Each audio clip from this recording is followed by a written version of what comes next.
England versus Sri Lanka, the test series. So the first test has just got completed, and definitely a really good fight by Sri Lanka. They are showing that they still have it in them, and they are definitely coming back and slowly getting back to the old days of fighting the quality cricket that they used to play. And even this test, they fought really well, but unfortunately, they were just little behind. I think that's what I feel. So coming to the game, I think they won the toss and elected to have a bat. Their openers, they were very careful, and they started pretty decently. But then they got very lazy. I felt once they got in, they started getting very lazy, and they both got dismissed very early. And Matthews again, he didn't expect that one to come in, and he also got dismissed for a zero. And at 6 for 3, it looked like, yeah, like England were going to dominate, and it was everything was going their way. When Chandimal came in, he was looking pretty good with Kusal Mendes. They were playing good shots. Even at 6 for 3, they had very good intent. They were looking to drive, and they were looking pretty good. And then afterwards, Chandimal then got out. I mean, Kushal Mendes got out nicking one. I think he got too tentative, and unfortunately that resulted in his wicket. And then again, another that was a good promising partnership of around 30 runs. And then after that, the captain D Silva and Chandimal, they batted pretty well. Again, it was like whenever it was looking like a good partnership, this is that partnership which would change it for Sri Lanka. They kind of ended up losing a wicket, but that ball by Bashir, that ball just kept so low, and it was a weird ball. Like there was nothing you can do. Very unlucky there was Chandimal, I felt. And then at 72 for 5, definitely Sri Lanka were on the back foot. It was just how someone who can play that knock to get them close to that 200 mark. And again, it didn't start off well for them. Even after the lunch break, they lost two quick wickets, but the captain was hanging around there. He was playing positively at one end.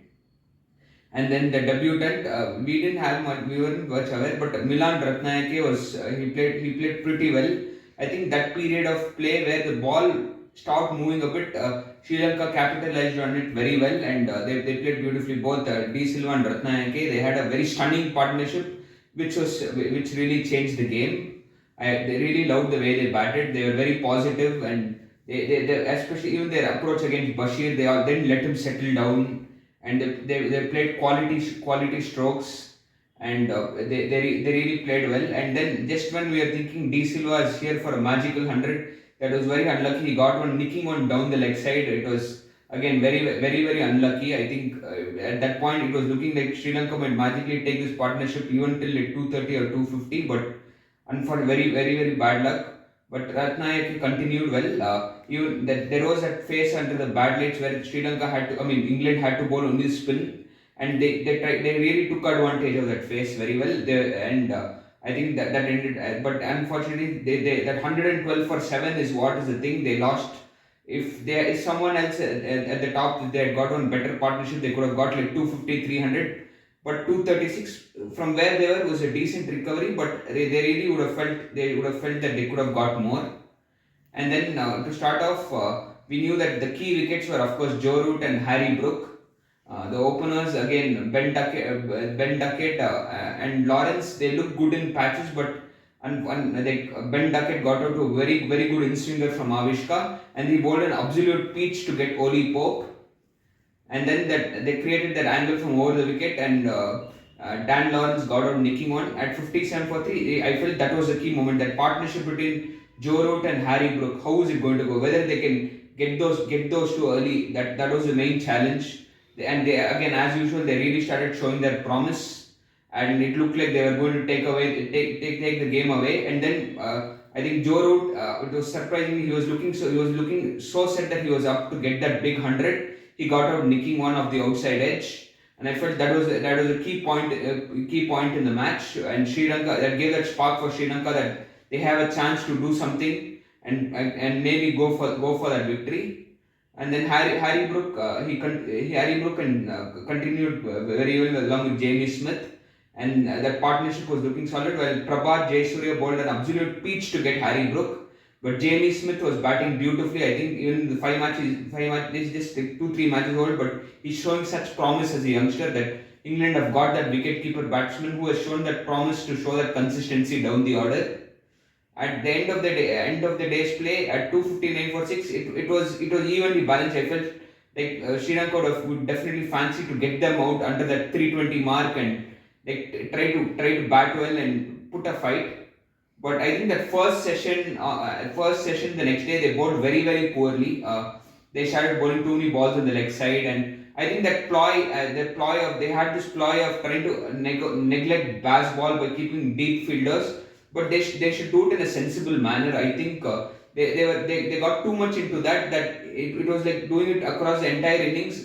Wasn't effective. Slowly that lost its impact. They should have tried to mix it up, like get play that and then get close fielders and try to confuse the batters whether to go after the bowling or not. It could have been better. Like I agree, I get it that they are trying to they remove them from their template, put them off their template and frustrate them. But at some point of time, it got obvious and they played for that. They understood the ploy and they played for it. So I think Sri Lanka could have been tactically better in that place. But yeah, I think that first session they definitely should have bowled better. They should have wrapped the innings quickly. They gave like 30 extra runs than what they should have. 358. Yeah, I felt the lead was significant. And again, it was 1 for 2. The way it was going, I thought it was heading for an innings defeat. And then Angelo Matthews, he played beautifully. I think like he was positive again. Even after that first innings, he was very positive. Always look for scoring those runs. He and Dimuth Karnaratne had a very good partnership. And Mark bowled that stunning delivery, which no, I think Mark that extra pace surprises batters. I think Matthews was again he showed his experience. I think he's one of the most underachieved cricketers. If not for injury, he would have been one of the greatest all-rounders. He's for this ability that he has and the skills that he has, he should have been a bigger player in Sri Lankan cricket. But still, he's a wonderful player to watch. I thought he lost it in him, but he really proved me wrong. He really showed his experience. He showed his class. He played fantastically. And then, like after that, Chandimal got hit with the thumb. I thought that was a very big blow. If he doesn't make it, that will be a very big blow for Sri Lanka. And then D Silva, who played very well in the first innings, unfortunately got out early. And then the young man Kamindu Avishka Mendes. Fernando, he was always someone to look forward to. He already had like 200s before this. I mean, around 300s before this. Already looked very promising towards the start. But whether he can apply himself in this tough English conditions, even in the first innings, he did disappoint. So it was a big test for him. But he showed that he's somebody who really we need to look forward to in this red ball format for Sri Lanka. Especially the way he played the fast bowlers, and I think his ability, the way he drove the ball was really good. And he and Matthews, that partnership looked like it can create that spark for Sri Lanka.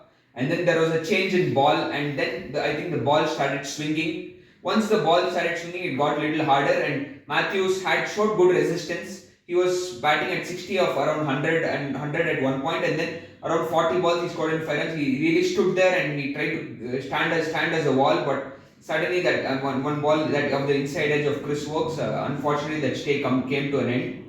And then we were looking forward to Milan Ratnayake, who really showed promise in that first innings, but he really threw his wicket to Bashir. He shouldn't have played that shot. But then an important part of the match was Chandimal was fine and he came back to bat. And they finished around 209 for 6. If we are thinking, if Sri Lanka can have that one session where they can score like 100 odd runs and lose only one wicket, that definitely will give them that chance. And I think that next day that is exactly what happened. Kamindu Mendes and Chandimal, the ball wasn't moving much initially, and they took advantage of that perfectly and batted really well with positive intent.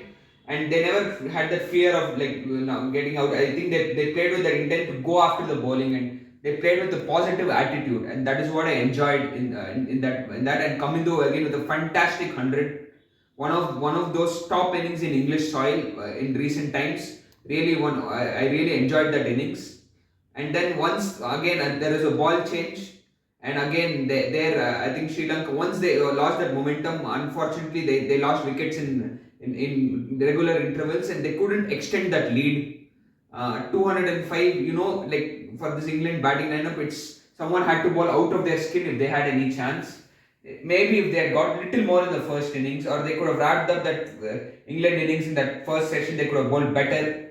Somewhere, like the small sessions where they lost is what uh, put Sri Lanka on the back foot, and I think they fought really well. Again, even with the ball, they bowled their best. Avishka bowled well in patches. Prabhat bowled very well.